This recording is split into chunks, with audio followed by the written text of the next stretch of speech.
हम ब्राह्मण जाति से हैं। तो आप कर्म से महान हुए कि जन्म से महान हुए? हम जन्म से महान। तो आपको राष्ट्रपति बनना चाहिए फिर तो। राष्ट्रपति छोटी सी छोटा सा स्थान, राष्ट्रपति और ब्राह्मण का स्थान जगत गुरु। मतलब राष्ट्रपति भी महान आप हैं। राष्ट्रपति जैसे सैकड़ों पैरों पर गिरते हैं। ये आपकी सोच नीच वाली सोच है। संविधान महान है। संविधान क्या संविधान राम का महान था। संविधान राम का महान था। संविधान महान है। भारत का संविधान महान। संविधान सब धर्म के विरुद्ध है। मैं खुलकर कहता हूँ, संविधान धर्म विरुद्ध है। अरे क्या बात कर रहे हैं दादा? वही संविधान है, तुम भी यही दो किसको समझे?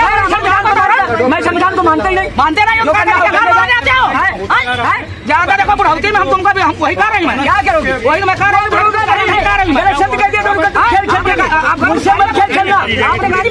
70-80 साल के ब्राह्मण का इतना घमंड, संविधान का ऐसी की तैसी बोलने वाले ये बुजुर्ग आखिर है कौन? खुद को मनुवादी बताने वाले, अपने आप को श्रेष्ठ बताने वाले इस बुजुर्ग के पास इतना साहस आया कहां से? सारा कुछ जानने की कोशिश करेंगे। मैं नयन और आप देख रहे एमएन वार्ता। ये ब्राह्मण पंडित अर्थात जो अपने आप को मनुवादी कहते हैं, इन लोगों का इंसान होना और ब्राह्मण होना, ये दोनों में इतना अंतर है कि ब्राह्मण होने का जो घमंड है वो घमंड आखिर कहां से आया। और इस वीडियो को देखने के बाद एक घमंड को मिट्टी में मिला देंगे। आप लोग ज्यादा पीछे नहीं ले जाएंगे, आधुनिक पीरियड का बात करेंगे। सबसे पहले आप लोगों को यह जानना है इस बुजुर्ग के पास इतना साहस कहां से आ रहा, क्योंकि अभी देश में संविधान लागू है, संविधान के हिसाब से देश चलता है, फिर भी ये नालायक लोग संविधान के विरोध में बात करते हैं। राष्ट्रपति इतना बड़ा एक पद है जो देश के पहले नागरिक होते हैं, उसको भी नकारते हैं ये लोग। तो आखिर इसके पीछे सच्चाई क्या है? तो देखिए, आप लोगों को यह जानना पड़ेगा कि हम लोग जिस पार्टी, जिस संगठन में कार्य कर रहे हैं, आखिर वो पार्टी आपका है, आपका समाज का है या नहीं है, ये जानना पड़ेगा। 28 दिसंबर 1885 को बनता है कांग्रेस।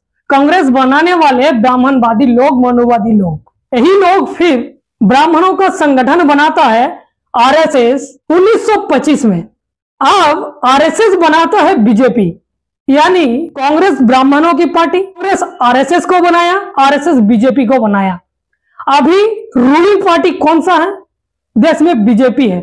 बीजेपी सरकार में है, यानी मनुवादी विचारधारा के लोग सरकार में है। और मनुवादी सरकार में अगर है तो संविधान के ऊपर कोई भी कुछ भी बोल सकता है।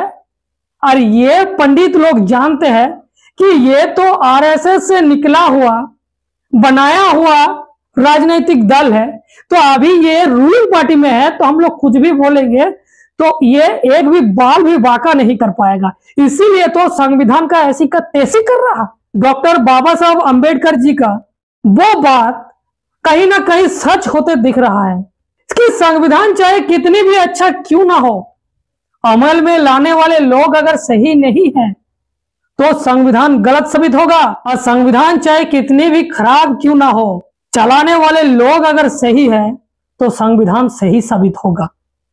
तो क्या सत्ता में बैठे जो भी लोग हैं, क्या ये मनुवादी सोच रखने वाले ये 70-80 साल के बुढ़े को जेल के अंदर सलाखों में रखेगा, डालेगा?